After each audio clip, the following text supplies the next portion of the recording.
In this video, I will teach you how to add custom menu to app in AppSheet.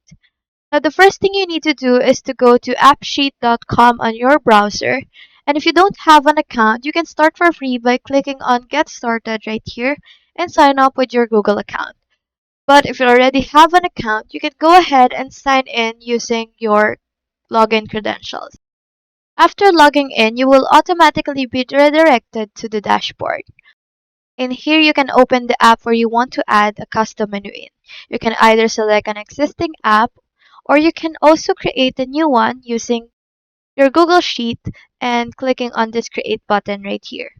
So let's say I want to customize the menu of this specific app. I just have to wait for it to load. And once it's loaded, all I have to do is to click the UX tab in the left-hand menu right here. So once it's you'll be able to see that this is where you control how your app looks and behaves. So we're going to add a custom menu item using a view right here.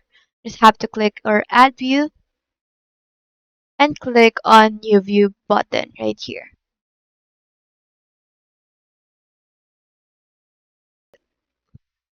Now you can give your view a name, like for example, help center right here. And under view type, we will be able to see this menu button right here. You just have to click on that and then choose which data it should be used or set as a static page using a dashboard or link. You can customize what your menu view shows. For example, if it's help menu, you can display text with tips or links to an external website using the external content. Once you're done editing, you just have to click on save in the top right corner.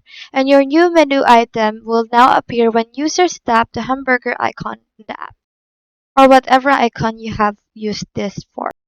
That's all there is today. Hope we help.